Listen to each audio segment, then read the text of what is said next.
अस्सलामु अलैकुम व रहमतुल्लाहि व बरकातुहू। वालेकुम अस्सलाम व रहमतुल्लाहि। अल्हम्दुलिल्लाह अल्हम्दुलिल्लाहिल हन्नानिल मन्नान अल्लज़ी खलक़ल इंसाना व अल्लमहुल बयान वस्सलातु वस्सलामु अला रसूलिही सय्यिदिल इंसी वल जान व अला आलिही व अस्हाबिही दविल खैरि वल इहसान। अम्मा बाद फ़अऊज़ु बिल्लाहि मिनश शैतानिर रजीम बिस्मिल्लाहिर रहमानिर रहीम। मिनल मुअमिनीना रिजालुन सदक़ू मा आहदुल्लाह अलैहि फ़मिनहुम मन क़ज़ा नहबहु व मिनहुम मन यंतज़िर व मा बद्दलू तब्दीला। सदक़ल्लाहु मौलानल अज़ीम। बारगाह रिसालत मुआब सल्लल्लाहु अलैहि वसल्लम में एक बार दुरूद पाक का हदिया पेश करें। अल्लाहुम्मा सल्लि अला सय्यिदिना व मौलाना मुहम्मदिन मअदनिल जूदि वल करम व आलिहि व अस्हाबिहिल किराम व इब्निहिल करीम व बारिक व सल्लिम सलातन दाइमतन सरमदन अबदा। अज़ीज़ान गिरामी वक़ार, मैंने शुरू में ही महसूस कर लिया कि आपने मेरे सलाम का जवाब ही इतने दमदार तरीके से दिया तो बात करने का हौसला भी अब बढ़ने लगा है। एक बात मैं आपको बताऊं, मैं जलसे नहीं कर रहा था। काफी दिनों से मेरी तबीयत को लेकर और कुछ मसाइल को लेकर बहुत कम जलसों में जा रहा था, लेकिन उड़ीसा वाले आए, मुंबई में मुलाकात भी किए। मैंने मना ही किया था, लेकिन घर जाने के बाद मेरी रूह ने झिंझोड़ करके कहा जलसे बंद नहीं होना चाहिए, वरना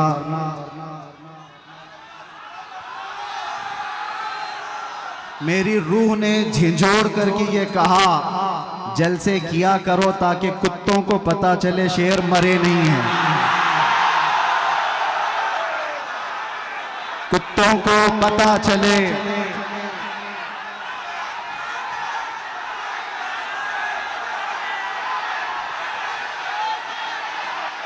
लब्बैक या रसूल अल्लाह, लब्बैक लब्बैक लब्बैक या रसूल अल्लाह, लब्बैक लब्बैक लब्बैक या रसूल अल्लाह, लब्बैक लब्बैक लब्बैक या रसूल अल्लाह।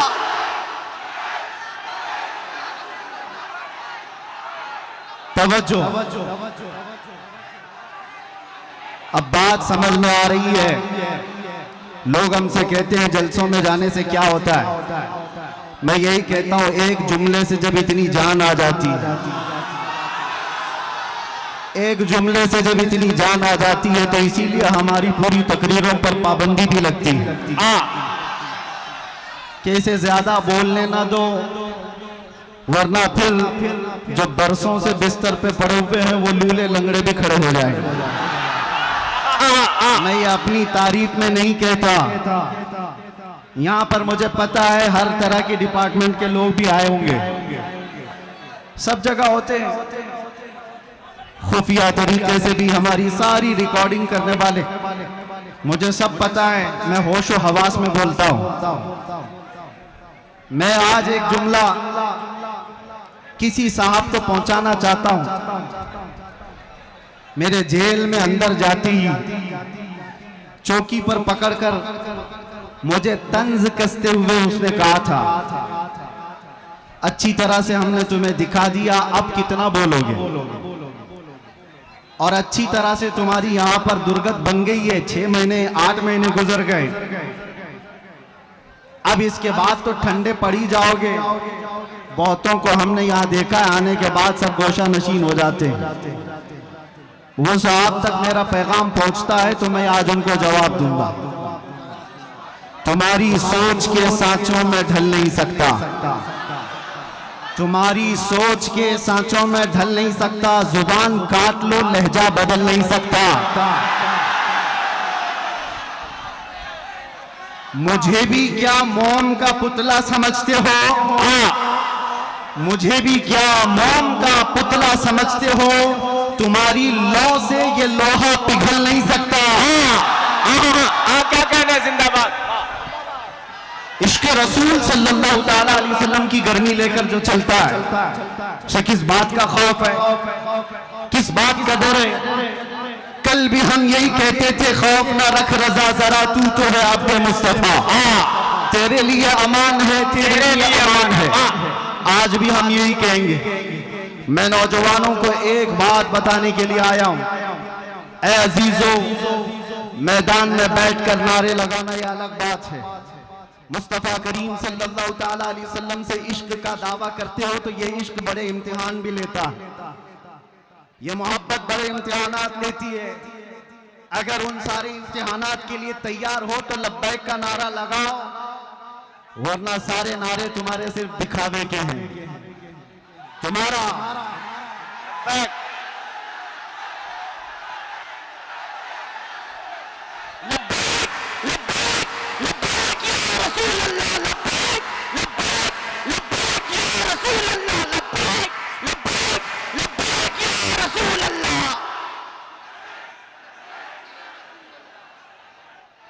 तवज्जो, आपसे मैं बदगुमान भी नहीं, उड़ीसा वाले और खास तौर पर रावरकिला वाले।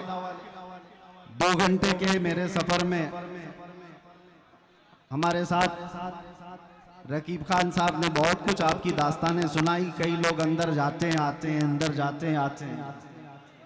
बहरहाल यहाँ का माहौल है अगर, तभी मैंने समझा कि इतने दूर दराज उड़ीसा के लोग मुझे क्यों बुला रहे हैं। इसलिए कि बुज़दिल लोग जल्दी मुझे बुलाते भी नहीं।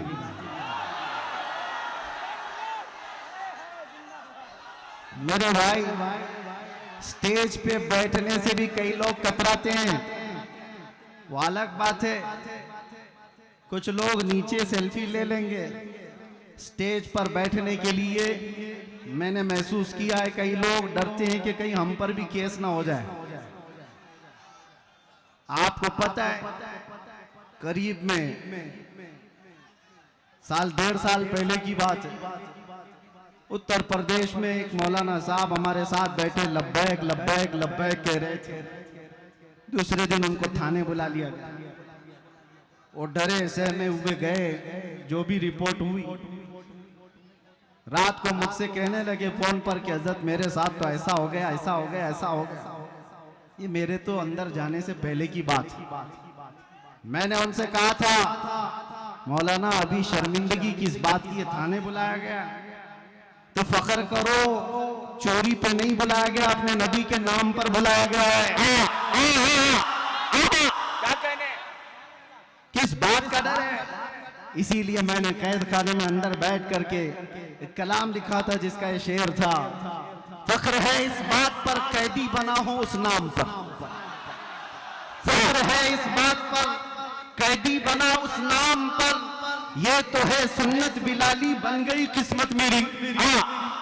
ये तो है सुन्नत बिलाली बन गई किस्मत मेरी। बेड़ियां हाथ में क्या गर्दन में भी डाल दो आप, है उन्हीं के नाम का सब जिंदगी और मौत मेरी। इसलिए करता है झूम कर सलमान अब, कैद थी ना जेल था, जेल थी ना कैद थी, बढ़नी थी बस इज्जत मेरी। ये एक रिहर्सल था, कैद थी ना जेल थी, बढ़नी थी बस इज्जत मेरी। अल्लाह करीम किस रास्ते से गुजारता है और कहां तक पहुंच जाता। हम तफसीर पढ़ते थे कुरान अजीम में, सूरह यूसुफ को सैयदना यूसुफ अलैहिस्सलाम के भाइयों ने कुएं में डाला था, लेकिन अल्लाह करीम ने इंतजाम फरमाया, वो निकाले गए, बाजारे मिस्र में बेचे गए, फिर जेल भी गए। तकरीबन 10 साल से ज्यादा जेल काटी बगैर किसी गुनाह के, बगैर किसी जुर्म के। सबर आसान नहीं होता मेरे अजीजों। जेल के अंदर एक दिन जो साल भर के बराबर लगता है, उस नबी को याद करके बाहर रह करके वो फील नहीं कर सकते थे कि कैसा कैद काटा होगा बगैर जुर्म के। और उसके बाद वापस आते ही रब तबारक व तआला ने उनको वजीर आजम की कुर्सी पर बिठा दिया। जेल से निकले सीधे बादशाह के वजीर आजम की कुर्सी पर। ये मरहले होते हैं। रब तबारक व तआला फरमाता है वकज़ालिक मक्कन्ना लियूसुफ फिल अर्द, इसी तरह से हमने जमीन में यूसुफ को तक़वियत दी, करार दिया। ये रब के फैसले हैं। इसीलिए मैं कहता हूं मुझे जरा बराबर भी आर और ऐब महसूस नहीं होता। जेल में जाकर के आने वाला मुंह छुपाकर घूमता है, वो डर डर करके घूमता है। इज्जत चली गई, जेल चले गए थे। कसम रब्बे जुल जलाल की एक दिन भी ऐसा ख्याल नहीं आया।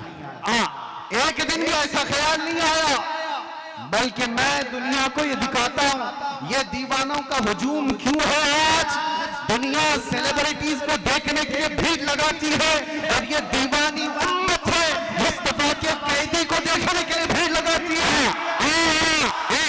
मिजाज कुछ और है, उम्मत का मिजाज कुछ और है।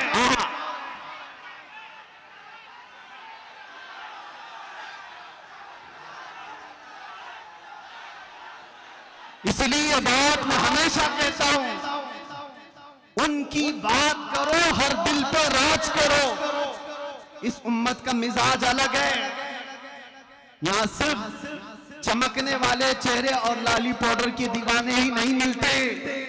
हो सकता है हमारे जवान थोड़े इंटरटेनमेंट के चक्कर में ग्लिमर की दुनिया के पीछे भाग जाते होंगे, लेकिन इनका दिल चीर करके देखो तो इस ग्लिमर को ये किसी ना किसी दिन लात मारते हैं और फिर ये कहते हैं अपना सब कुछ गुंबद खजरा कल भी था और आज भी है। मेरे नबी से मेरा रिश्ता कल भी था और बस इस ईमान की बका मैं चाहता हूं मेरे अजीजों, तुम्हारे सीने में ये धड़कन बाकी रहे, ये इश्क मुस्तफा की लौ जलती रहे और तुम्हारी जिंदगी इसी तरह बरकरार रहेगी। 1000 मीटिंगें करने दो खुफिया तरीके से तुम्हें मिटाने के लिए, इस्लाम को खत्म करने के लिए बड़े बड़े मंसूबे बनाने दो, तंजीमें बनाने दो, सारी तैयारियां कर लेने दो, हथियार खरीद लेने दो, सब चीजें हो जाने दो, लेकिन एक बात मुस्तफा सल्लल्लाहु ताला अलैहि वसल्लम की गर्मी राई के दाने के बराबर भी तुम्हारे सीनों के अंदर मौजूद होगी तो सारी दुनिया की ताकत मिलकर के भी तुम्हारा चेहरा देखने की हिम्मत नहीं कर सकेगी। क्या कहने जिंदाबाद अब नहीं ला सकेगी। इसीलिए तो इकबाल ने कहा था टल न सकते थे जंग में अगर हार जाते थे, पांव शेरों के भी मैदान से उखड़ जाते थे, हक से सरकश हुआ कोई तो बिगड़ जाते थे। अरे तेग क्या चीज है, हम तोप से भी लड़ जाते थे। ये हमारे आबा व अजदाद का शिवा रहा है, हमारे बुजुर्गों की जो असलाफ का तरीक़ेकार रहा है वो आपके सामने रख रहा हूं। आपको मैं मेरी पूरी तकरीरें छानबीन करके निकालूं। वैसे तो आपसे ज्यादा तो गुजरात वालों ने निकाला है। मेरे ख्याल से रोजाना सुबह से शाम तक तकरीरी सुनते थे, हमारी सुनते सुनते निकाले इसमें से कुछ तो निकाले, निकालते रहे। बहरहाल मैं एक बात बताऊं, पूरी तकरीरों में मेरे कहीं पर भी बताओ क्या मैंने तुम्हें नेजा, बंदूक, बारूद, बम, ये सारी चीजें हथियार जमा करने के लिए कभी एक बार भी कहा? ला करके दिखाओ। इसलिए कि हम उस गरीब नवाज के गुलामों में से हैं जो हिंदुस्तान आए थे तो गुदड़ी पहन करके आए थे और आज लाखों दिलों पर राज करते हैं। वो कौन सा तोप लेकर के आए थे, कौन से बंदूकें उठा करके आए थे? हाँ, उस जमाने में और भी बादशाह आए थे। शिहाबुद्दीन गौरी शिकस्त खा करके वापस जा रहा था, गरीब नवाज से मुलाकात हो गई थी। 8 फकीरों की जमात आ रही थी। उसने पूछा कि कहां जा रहे हैं? बाबा ने कहा हिंदुस्तान फतह करने जा रहे हैं। जो राजे महाराजों से लड़ करके वापस जा रहा था शिकस्त खा करके, वो 8 फकीरों की जमात को देखकर कहने लगा कि आपके पास क्या है जो आप मुल्क हिंद की फतह की बात कर रहे हो? सरकार गरीब नवाज ने फरमाया तुम में हम में फर्क ये है तुम हथियारों पे भरोसा करते हो, हम अल्लाह की जात पे भरोसा रखते हैं। मैं आपको भी यही कहता हूं, मैंने अपनी तकरीरों में कहीं कोई चीज जमा करने के लिए नहीं कहा रे मियां ब्लेड भी रखोगे तो आतंकवादी कहलाओगे। हमारा तो हाल यही है। हर प्लास्टिक की चाकू भी रखोगे तो कल न्यूज में आ जाएगा, कल खबर बन जाएगी कि तुम्हारे पास फला फला चीजें थी।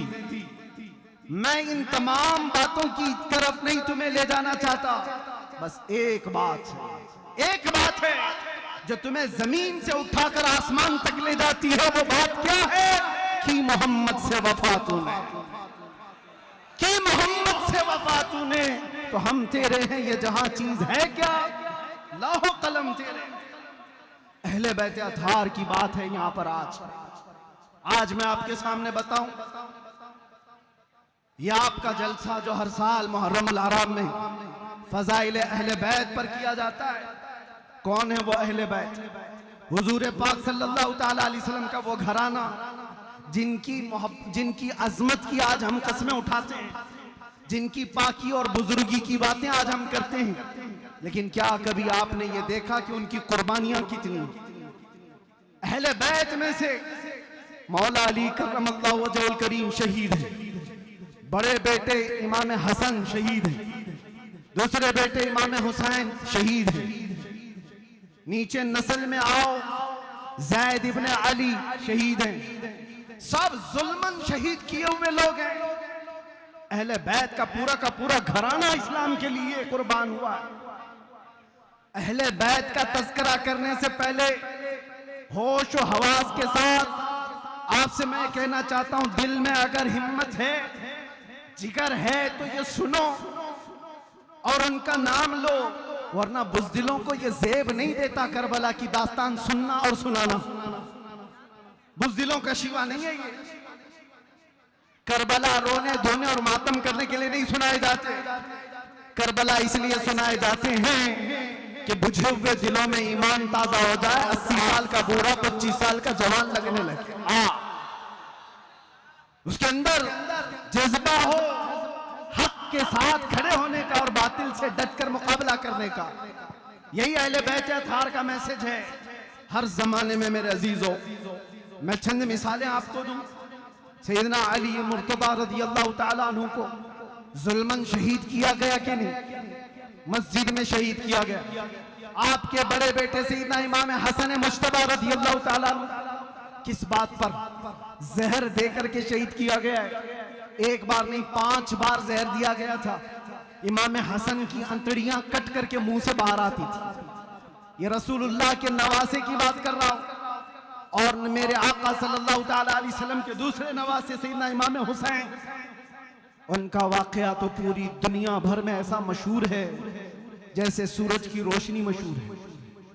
उम्मत मुस्लिमा क्या, दूसरे गैर मज़ाहिब वाले भी जानते हैं इमाम हुसैन की शहादत को। 22,000 का लश्कर 82 लोगों से कैसे लड़ रहा था। भूखा और प्यासा रख करके उनको तड़पाया जा रहा था। एक एक बच्चे को शहीद करके, अरे 6 महीने के बच्चों को भी नहीं छोड़ा गया। ये शहादत के वाकयात सुने हो कि नहीं सुने हो? ये अहले बैत की कुर्बानियां मैं तुम्हारे सामने रख रहा हूं। वो इसलिए रख रहा हूं कि अहले बैत का नाम लेते हो तो फिर घर में गर्म रोटियां और मुर्ग खा करके दीन की बात करना, ये अहले बैत की मोहब्बत नहीं। तुमसे कुर्बानियां मांगी जाएंगी। अगर तुम सच्चे मुहिब्बे अहले बैत हो, हर जमाने के यजीद के साथ लड़ने की ताकत भी होनी चाहिए। हर फितनों के बादशाह से मुकाबला करने की ताकत होनी चाहिए। आपको पता है इमाम हुसैन मुज्तबा रज़ियल्लाहु ताला अन्हु अपने जवान बेटों के साथ शहीद हुए हैं करबला के मैदान में। बचा कौन था? सिर्फ इमाम ज़ैनुल आबिदीन बेटों ने। और उसके बाद आपकी औलाद हुई। इमाम ज़ैनुल आबिदीन के बेटे थे सैयदना ज़ैद, जो इमाम बाकर के भाई हैं।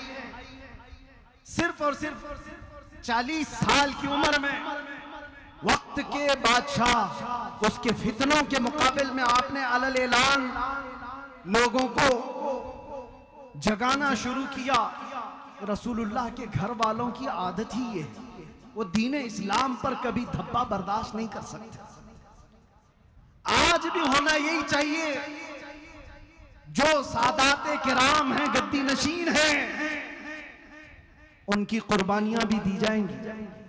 और अगर वो बाहर आकर अवाम में बेदार करने का जज्बा नहीं रखते तो फिर आपकी तरफ से भी लोग सवालिया निशान उठाएंगे।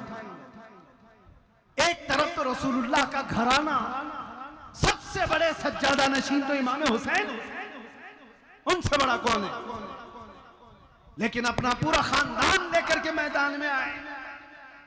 चाहते अगर वो तो अपना घर बचा करके यजीद की तरफ से हर महीने इनाम भी ले सकते थे, मनसब भी मिल सकता था, कोई किसी शहर का गवर्नर भी बनाया जाता। लेकिन आपका मकसद सियासत हासिल करना ही नहीं था, खिलाफत हासिल करना ही नहीं था। आपका मकसद यह था कि क़यामत तक आने वाले मुसलमान कभी किसी जालिम को इमाम तस्लीम ना करें। ये हुसैनी मिजाज है। आज हम अपनी मस्जिदों में क्या किसी शराबी को इमाम बनाते? क्या किसी चोर को इमाम बनाते? नहीं बनाते। ये दिया हुआ मिजाज इमाम हुसैन का। अगर वो इमाम मान लेते यजीद को तो हम भी कहते हमारी मस्जिद का इमाम चोर जानी हो जाए तो क्या फर्क पड़ता है? रसूलुल्लाह के नवासे जब उसको इमाम मान सकते हैं। इस मिजाज को वहीं पर खत्म किया गया। मैं हजरत ज़ैद इब्ने इमाम ज़ैनुल आबिदीन की बात कर रहा हूं। सिर्फ 40 साल की उम्र में हुकूमत के खिलाफ जब खड़े हुए थे, कितनी आजमाइशें हुई थी। कूफा वालों ने उनको भी बुलाया था। 50,000 लोगों ने हजरत ज़ैद के हाथ में भी बैत की थी। कूफा वालों की आदत ही है। और उसके बाद बनु उमैया का जालिम बादशाह हिशाम बिन अब्दुल मलिक आपको कत्ल करवा दिया। रास्ते में आपका सर अलग किया गया, दिमश्क ले जाया गया और धड़ को बाजार में रख करके आग लगाई, जलाया गया था। किसकी बात कर रहा हूं? रसूलुल्लाह के घराने की बात कर रहा हूं। इमाम ज़ैनुल आबिदीन के बेटे की बात कर रहा हूं। इतना ही नहीं, आगे चलो तो इमाम मूसा काजिम रदी अल्लाह ताला, इमाम जाफर सादिक के जो बेटे, जुबान में अल्लाह ने इतना असर अता किया था कि जब बोलते थे तो लोग दीवाने हो जाते। और ऐसी ही जुबानों से वक्त के तागूतों को डर लगता है। हर जालिम हुकूमत को हक बोलने वाली जुबान से सबसे ज्यादा डर लगता है। आपको पता है अंग्रेजों ने यहां बहुत जुल्म मचाया, बहुत आतंक मचाया, लेकिन उलमाए हक में सबसे ज्यादा उन्होंने अल्लामा किफायत अली काफी रहमतुल्लाह अलैह को सताया। 3000 अंग्रेजों ने मिलकर के गिरफ्तार किया था किफायत अली काफी। क्यों जानते हो? किफायत अली काफी की जुबान में अल्लाह ने ऐसा असर अता किया था, हजारों का मजमा सिर्फ उनकी जुबान पर तौबा कर लेता था। सब इश्क रसूल में झूमने लग जाते थे। अंग्रेजों ने यह महसूस किया था कि यह जुबान सलामत रहेगी तो फिर हमारा तख्ता सलामत नहीं रहेगा। और उसके बाद किफायत अली काफी को कैद करके उनके जिस्म पर इस्त्री फेरी जाती थी, गरम इस्त्री। जब चमड़ी जल जाती थी तो नमक छिड़का जाता था। उसके बाद 8 दिन के बाद आपको फांसी पर चढ़ाया गया था किफायत अली काफी। ये मिसाल इसलिए दे रहा हूं, हर जमाने में हक बोलने वाली जुबान, इससे डर लगता है हुकूमत वक्त को। हजरत सईदना ज़ैद बिन अली के साथ भी यही हुआ था और हजरत इमाम मूसा काजिम के साथ भी यही हुआ। एक के बाद 2 बार, 2 के बाद 3 बार, तीसरे के बाद चौथे बार, चौथे के बाद 5वें बार इमाम मूसा काजिम को जेल भेजा जा रहा था। जेल भेजा कौन जानते हो? खलीफा हारून रशीद का जमाना, जिसके तज़किरे हजारों तरीके से आपने सुने हो। लेकिन कोई भी हो, वक्त का खलीफा डर जाता है। यह अहले बैत है, एक दिन अगर ये ऐलान कर दे तो सारी उम्मत इनकी तरफ हो जाएगी, हमारा तख्ता हिल जाएगा। इमाम मूसा काजिम रदी अल्लाह ताला कभी घबराए नहीं, कभी डरे नहीं। मैं उनको आइडियल समझ करके आपके सामने कह रहा हूं। एक बार जेल जाकर आने के बाद लोग ये कहते हैं कि नहीं, बहुत संभल करके चलना चाहिए। बिल्कुल संभल के हम पहले भी चलते थे, आज भी, क्योंकि शराब नहीं पीते, हम नशे में नहीं रहते। एक ही नशा है, वो ताजदार मदीना का, वो खुमार असली खुमार है। हम झोले खाते हुए लोग नहीं है जिनको तुम नसीहत करो कि बहुत संभल के बोलना चाहिए। हाँ बिल्कुल संभल के, पहले भी होश में बोलते थे, आज भी। इमाम मूसा कासिम को देखा, जेल में रखा गया, फिर छोड़ा गया। आप वही बात बोलते थे जो पहले बोलते थे, फिर जेल भेजा गया, साल 2 साल, वापस छोड़ा गया, आप फिर वही बात। क्यों? हक बात से कोई समझौता नहीं होता।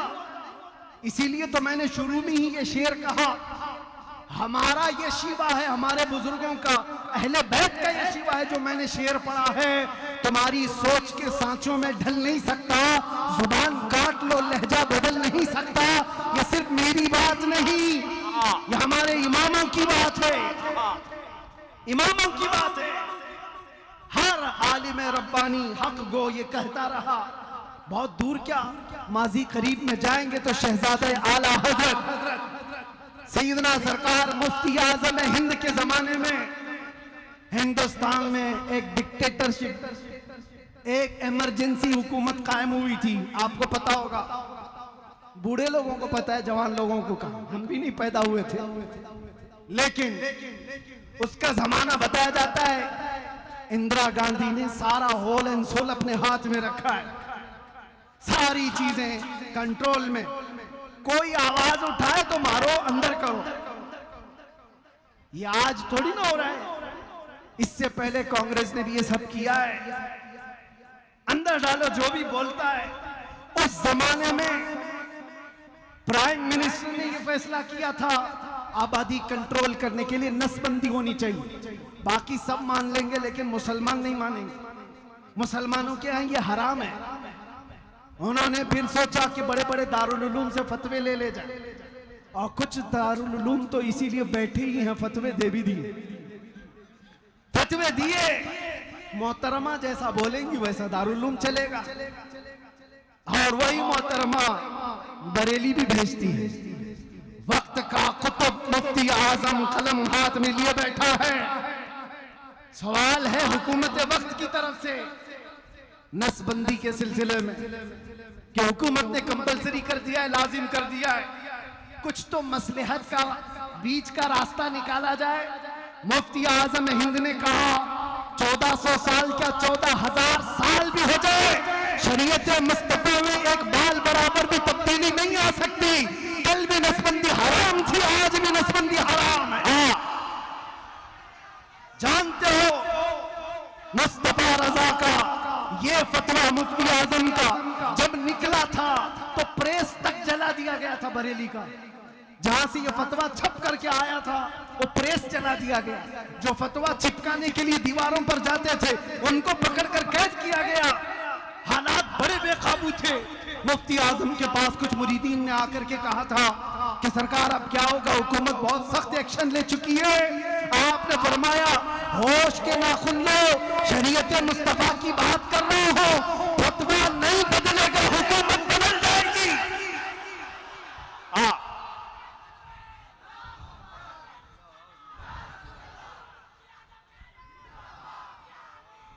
आपने तारीख अगर पढ़ी हो तो उठाकर देख लेना, उस मर्दे कलंदर की जुबान से निकले हुए अल्फाज थे, ज्यादा दिन तक नहीं चली ये इमरजेंसी, इमरजेंसी इमरजेंसी में चली गई, बहुत इमरजेंसी में चली गई।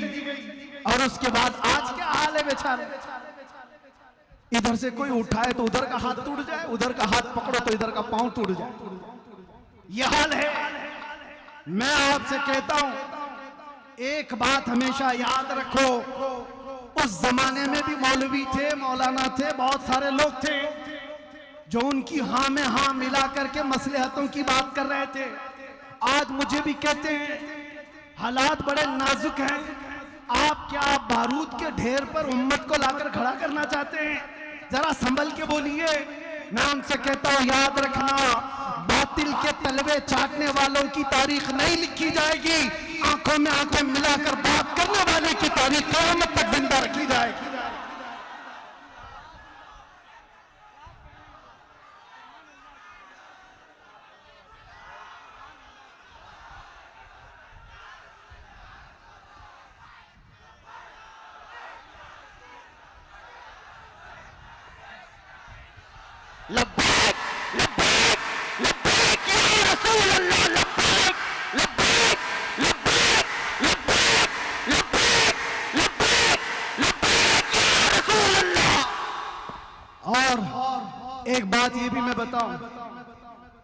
यहां से मैं ये भी कहूंगा, कुछ लोगों ने मुझसे कहा कि जो कुछ भी हो रहा है उस पर आप संजीदगी से बात करें। बिल्कुल, हम बहुत संजीदगी से बात करते हैं, बहुत संजीदगी से बात करते हैं, लेकिन लहजा अगर थोड़ा सख्त होता है तो सिर्फ इस बात पर कि हमारे मुर्शिदों ने, हमारे असातिज़ा ने हमें ये तालीम दी है, बेटा जुबान हमेशा नरम रखना, दिल हमेशा, जुबान मीठी रखना, दिल नरम रखना, दिमाग ठंडा रखना।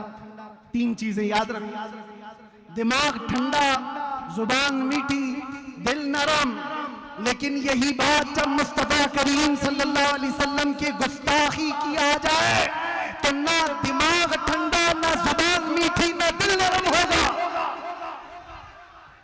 फिर नहीं होगा।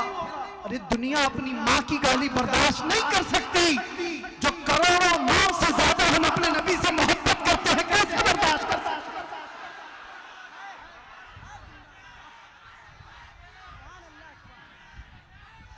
आज फिर पर उठाना शुरू कर दिया अगर किसी ने, और उनको ये लगता है कि हम नहीं बोलेंगे तो सुनो, तुम फिल्म बनाने की कोशिश कर रहे हो, हुजूर की शान में गुस्ताखी करते हुए कोई फिल्म बनाए, कोई कार्टून बनाए, कोई मैगजीन छापे, कोई ट्विटर पर कहे, कोई सोशल मीडिया पर बकवास करे, और तुम्हें लगता है कुछ नहीं होगा।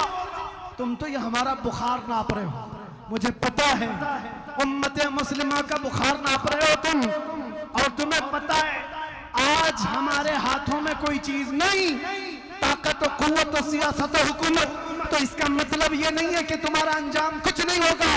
याद रखो, तुम उस अजीम बारगाह की गुस्ताखी कर रहे हो जो रब्बे कदीर का ऐसा महबूब है जिसके लिए पूरी कायनात बनाई गई है। तुम याद रखना, तुम्हारी जुबानें कहां जाने वाली है, तुम्हारा अंजाम क्या होने वाला है। तुम मौसम के कीड़े हो, ये मौसम खत्म होते ही तुम्हारा भी अंजाम बहुत जल्दी खत्म होने वाला है, क्योंकि हमें पता है अबू जहल का अंजाम क्या हुआ था, उतबा शैबा का क्या हुआ, अबू लहब का क्या हुआ, सारे गुस्ताख मिट गए। लेकिन आज तक उम्मत के दरमियान कोई चीज बाकी है तो सिद्दीक की सदाकत बाकी है, फारूक की अदालत के चर्चे बाकी है, उस्मान की सखावत के चर्चे बाकी है, हैदर कर्रार की शुजाअत के चर्चे बाकी है। अरे यजीद तो हुकूमत पर बैठा था, तख्त पर बैठा था, फौज उसकी, ताज उसका, तख्त उसका, हुसैन के पास कुछ नहीं था, लेकिन ढूंढ के निकालो कोई यजीद यजीद का नारा लगाने वाला अगर भूल करके किसी के मुसलमान के सामने कह भी दिया तो 2 तमाचे जोर के पड़ेंगे। हाँ, हमारा हर बच्चा अगर नारा लगाता है तो लब्बैक या हुसैन जरूर कहता है। वो कैसी हुसैनियत है जो 1400 साल के बाद भी ठंडी नहीं होती।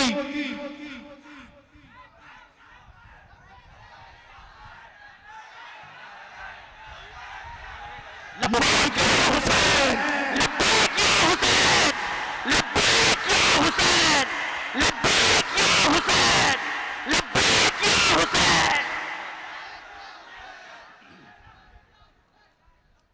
कुछ लोगों को यहां मैं ये बता दूं, क्यों मियां तुम लब्बैक लब्बैक क्यों कहते हो, क्यों कहते हो? और अपनी ही जमात में कुछ गद्दारों को इस बात से तकलीफ है, वो ये समझते हैं ये किसके लिए बोला जा रहा है, हुसैन के लिए, वो तो मर गए, मुआज़ल्लाह रब्बिल आलमीन, और तुम उनको कह रहे हो आए हुसैन हम हाजिर हैं। तुमने समझा ही नहीं हुसैन को। वो जो टुकड़े तुमने मैदान करबला में देखे, जाओ जरा जुबान खोलो, कुरान भी तुम्हें थप्पड़ लगाएगा। ला तक़ूलू लिमन युक़तलु फ़ी सबीलिल्लाहि अमवात, अल्लाह की राह में जो मारे जाए उन्हें मुर्दा ना कहो, वो जिंदा है। तुम्हें उसका शऊर नहीं। एक बात मैं आपको बताऊं मेरे अजीज, मरने से कभी डरना मत। मौत आएगी कि नहीं आएगी? अरे मुसलमान के लिए मौत तोहफा है। इधर आंख बंद हुई, उधर मुस्तफा की जियारत। डरे वो जिसकी आंख बंद होने के बाद जलना है, जलना है, जलना है, जलना है। इधर आंख बंद हो, उधर मुस्तफा की जियारत हो, उसके लिए तोहफा नहीं है तो और क्या है? मौत खौफनाक हादसा नहीं, खूबसूरत तोहफा। अल मौत जसरुन यूसिलुल हबीब इलल हबीब। मौत एक ब्रिज का नाम है, एक हबीब को दूसरे हबीब से मिला दे। अब आपको मैं एक बात कहूं, कुरान का फलसफा तो समझो। एक जगह कुरान कहता है इन्नका ला तुस्मिउल मौता वला तुस्मिउस सुम्म दुआ। ऐ रसूल आप इनको नहीं सुना सकते, ये मुर्दा हैं। किसको कह रहा है कुरान? अबू जहल, उतबा, शहबा, ये जो जिंदा थे जमाने में, खा रहे हैं, पी रहे हैं, उठ रहे हैं, बैठ रहे हैं, बाजार में जा रहे हैं, सबसे बातचीत कर रहे हैं, और कुरान कहता है ये मुर्दा है। ऐ रसूल आप इनको नहीं सुना सकते, ये गूंगे बहरे मुर्दा है। और एक तरफ मैदान करबला, मैदान उहद, मैदान खंदक, मैदान बदर टुकड़े हो चुके हैं सहाबा के, और कुरान कह रहा है ला तक़ूलू लिमन युक़तलू फी सबीलिल्लाह, इनको मुर्दा मत कहो, इनके टुकड़े हो गए। कुरान कहता है इनको मुर्दा ना कहो, और जो चल फिर रहे हैं उनको कह रहा है ये मुर्दा है। क्या है? चल रहा है, फिर रहा है, बोल रहा है, चल रहा है, वो मुर्दा है। कट गया है टुकड़ों में, वो जिंदा है। कुरान का फैसला क्या है? यहां से मैं समझाना चाहूंगा, मौत तो हयात चलने फिरने का नाम नहीं, ये हयात सिर्फ चलने फिरने का नाम नहीं, और मौत सिर्फ और सिर्फ रूह निकल जाने का नाम ही नहीं। कुरान के फलसफे के मुताबिक इश्क़ रसूल में जो मर जाता है वो जिंदा है, और बेइश्क़ मुस्तफा जो चलता फिरता रहे वो मुर्दा है। वो मुर्दा है।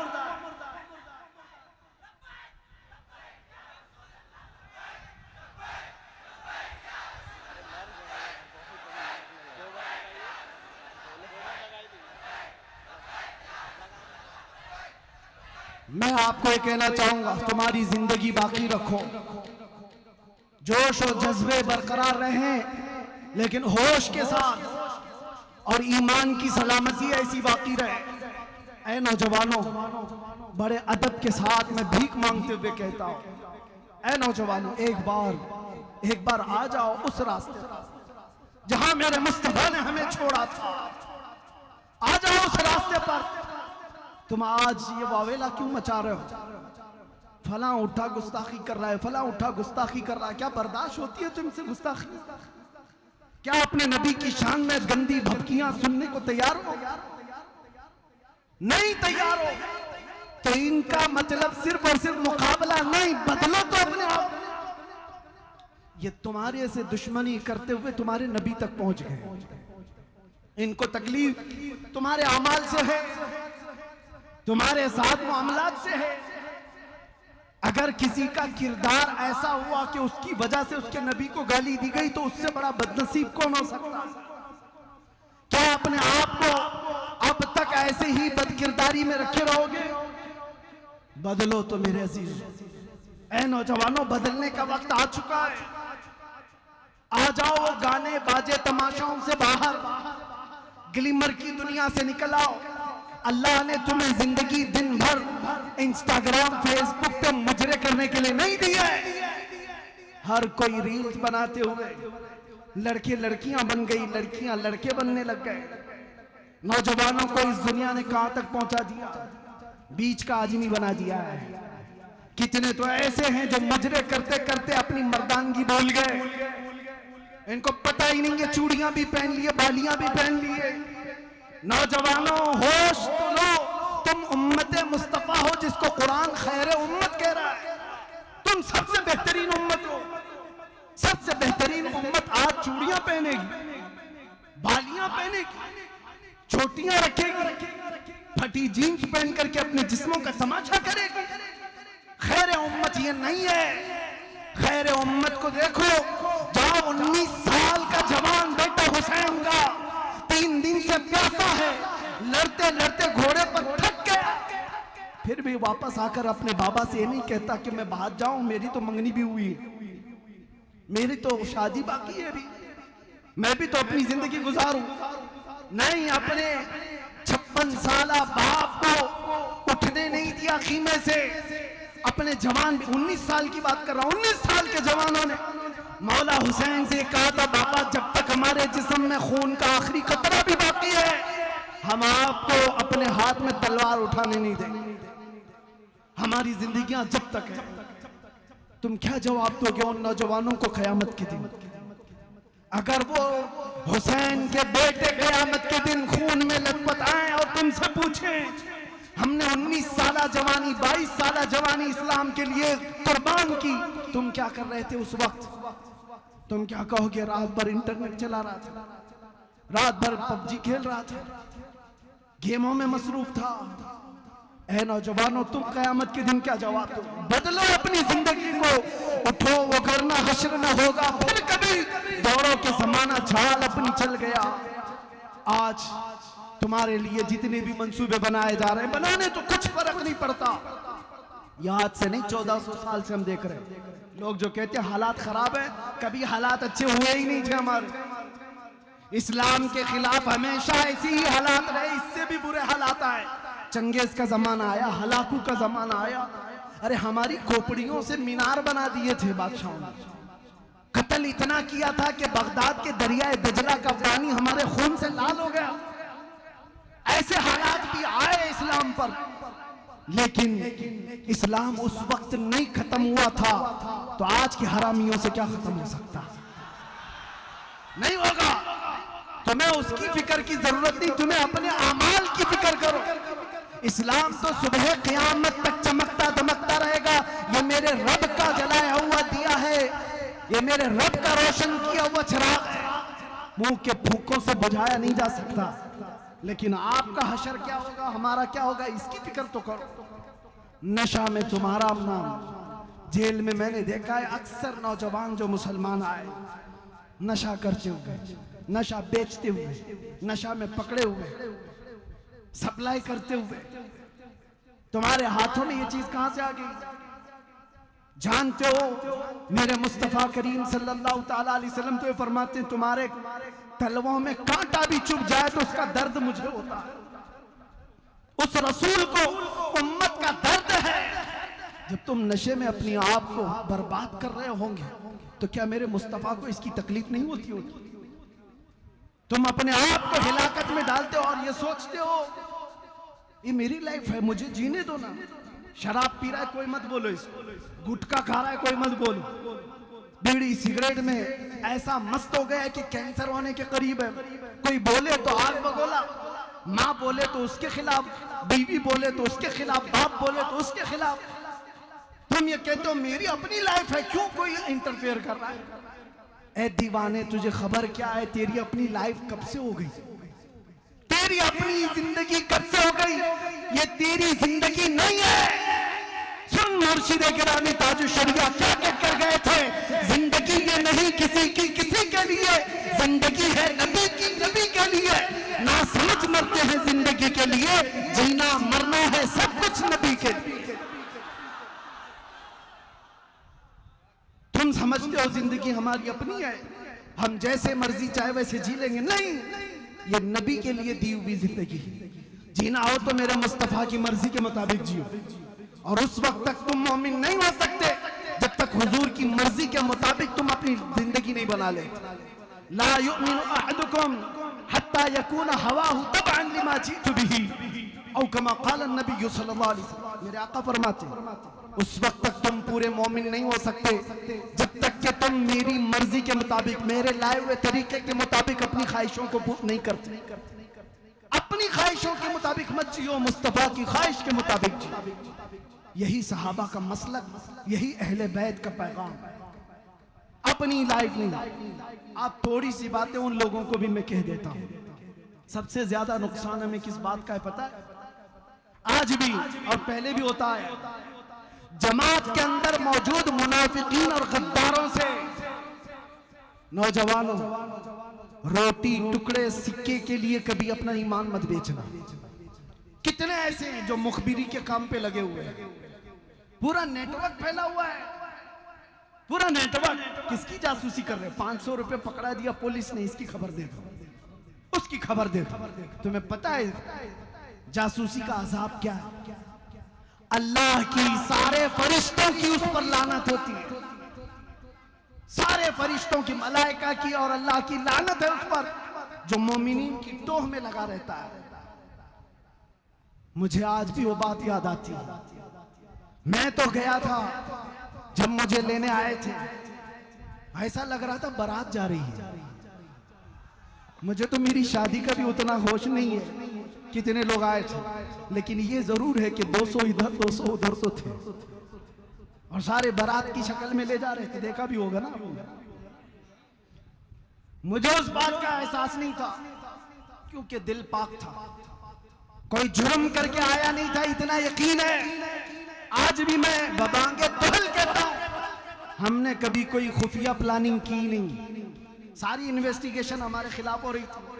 मैं आज भी कहता हूं, खुल करके कहता हूं, हम दीवार के पीछे बैठ करके या गुफे में बैठ करके वीडियो बनाने वाले लोग नहीं हैं। मजमे आम में कहते हैं इसलिए कि कोई खुफिया प्लानिंग देश के खिलाफ भी कभी नहीं किया, कभी आतंक फैलाने के लिए जवानों को नहीं जमा किया।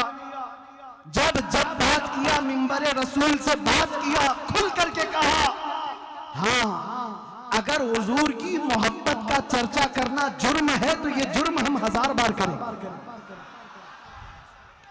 इश्क अगर जुर्म है तो फांसी की सजा दो मुझको, इश्क अगर जुर्म है फांसी की सजा दो मुझको, दरे महबूब पे लेकिन ये सजा दी जाए, दरे महबूब पे लेकिन ये सजा दी जाए। मैं उन गद्दारों से कहता हूं, मैं जब गया बात पूरी कर लेने दे।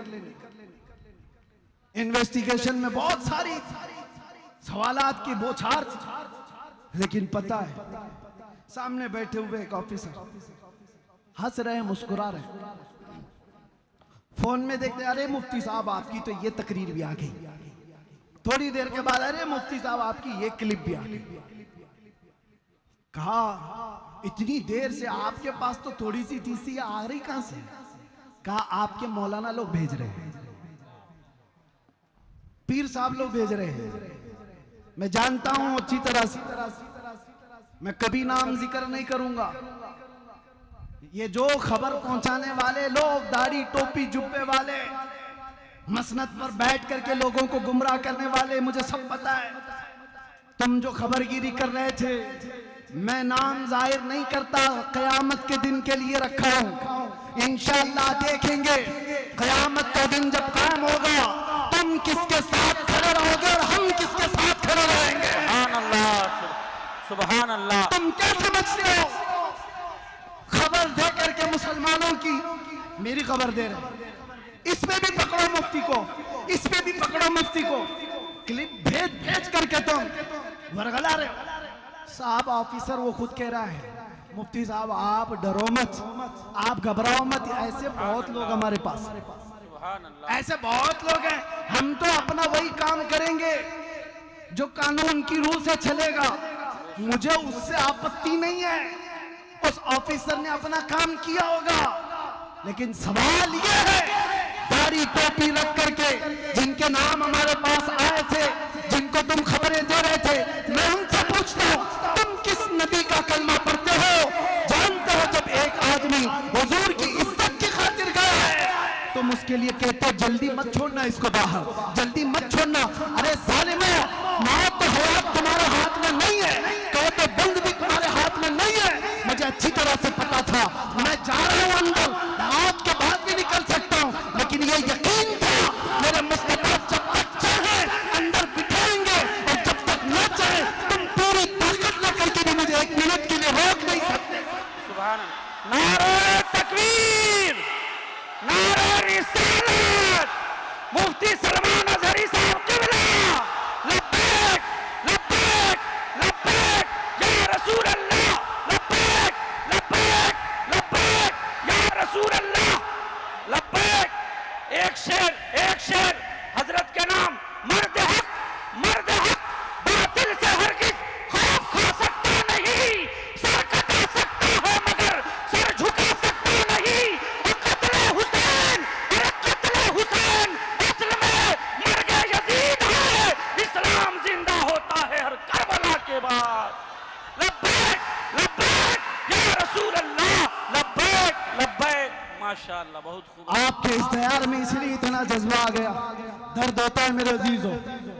मैं इतने जज्बे के साथ बोलने का सिलसिला भी वैसे रोक चुका हूँ। तबीयत अगरचे संभल नहीं पाती, 8 महीने पत्थरों पर सुलाकर मेरी कमर जो तुमने तोड़ दिया, और उन्हें लगता है कि टूट गया, मेरे अजीजों, जिस्म टूटने से जुबान नहीं टूटती है। क्या और जुबान टूट जाए होश नहीं टूटता, और होश टूट जाए तो ईमान कभी नहीं टूटता। सुभान अल्लाह, सुभान अल्लाह। वो तो मेरे नबी का दिया हुआ है, वो संभाला हुआ आमिना के लाल का है। और मैं उनसे कहता हूं, नबी के नाम की रोटियां खाने वाले, नबी के नायब और नबी के आशिकों के साथ गद्दारी ना करो, गद्दारी ना करो। अनकरीब तुम्हारे पूरे चूल्हे हिलाए जाएंगे। तुमने जो मुनाफिकत की है, इस्लामी लिबास पहन करके जो जितने भी गद्दार मुनाफिक हैं, आप देखना, याद रखना, चंद दिनों के बाद ये ऐसे बेनकाब होंगे कि अल्लाह तबारक व तआला जलील और रस्वा करके इनको मारता है। ये कानून फितरत है। जो इधर इस तरह की हरकतें करते हैं वो बहुत जल्दी रुस्वा होते हैं, जिसको आम मुहावरे में हम क्या कहते हैं, धोबी का कुत्ता न घर का न घाट का। ये होगा। और हमने नहीं देखा है लखनऊ का वो कुत्ता जो धर्म बदल लिया था, नाम भी बदल लिया था, कहां चला गया? 2 साल हो गए, दिखता ही नहीं। सारे मीडिया वाले हौत कुर्सी पे बिठाते थे, साहब आप तो धर्म परिवर्तन करके आए हो, मुसलमानों को वरगलाने के लिए, कि एक बदला तो हजारों बदलेंगे। उसको देखकर तो कोई कीड़ा भी नहीं बदलता। उसने सोचा होगा कि बदल करके बहुत फेम मिल जाएगा, शोहरत मिल जाएगी। अरे 6 महीने के बाद उन्होंने भी लात से मार के निकाल दी। वो पंडित तुम्हें कहां पालेंगे? तू वैसे ही बदला हुआ आदमी जो अपने दीन का नहीं रहा, वो हमारा क्या रहेगा? छोड़ दिया गया। आपने देखा है ना, आपने देखा है। मैं नाम इसलिए नहीं जिक्र करता कि ये मेंबर पाक है, पाक है, पाक रसूल का जिक्र है। शैतानों का जिक्र सिर्फ लानत के लिए होता है। लेकिन आपको याद दिलाने के लिए कह रहा हूं, बदल लिया, क्या हुआ? क्या इस्लाम में खलबली मच गई? हर कोई बदलने लग गया? कुछ नहीं हुआ। बुरा तो तेरा हुआ। 100 साल पहले बरेली के इमाम ने कहा था, मुस्तफ़ा करीम सल्लल्लाहु अलैहि वसल्लम के दरबार की तरफ देख करके, या रसूल अल्लाह, जो तेरे दर से यार फिरते हैं, दर बदर यूं ही खार फिरते हैं, दर बदर यूं ही खार फिरते हैं। जो हुजूर का नहीं हुआ वो किसी का नहीं हो सकता। इसलिए ऐ मुसलमानों, ऐसी गतिविधियों में मुलविस ना रहो। तुम लोगों के आलयकार ना बनो। जानते हो सबसे ज्यादा नुकसानात गद्दारों से हुए। टीपू सुल्तान कैसे मारे गए थे? गद्दार से मारे गए थे। कौम के अंदर मौजूद गद्दारों ने उनको अंग्रेजों के हाथ दे दिया था। आप तारीख उठा करके देख लो, हर जमाने में ऐसे लोग मौजूद रहे जो गद्दारों की वजह से, मुनाफिकीन की वजह से नुकसान उठाए जाते हैं। हिंदुस्तान की सरजमीन पर भी ऐसे बहुत सारे जय्यद उलमा हैं जिनको फंसाने के लिए, जिनको सजाए मौत दिलाने के लिए बहुत सारे टोपी वाले काम कर रहे थे। ये बजाय टोपी और दाढ़ी वाले, इनका कोई ईमान नहीं होता। अगर तुम भी ऐसी 2 टकों के लोग हो तो तुमसे मेरा खिताब नहीं। और अगर तुम आमिना के लाल के दरबार के भिखारी हो तो अपनी इज्जत नफ्स संभाल करके रखना।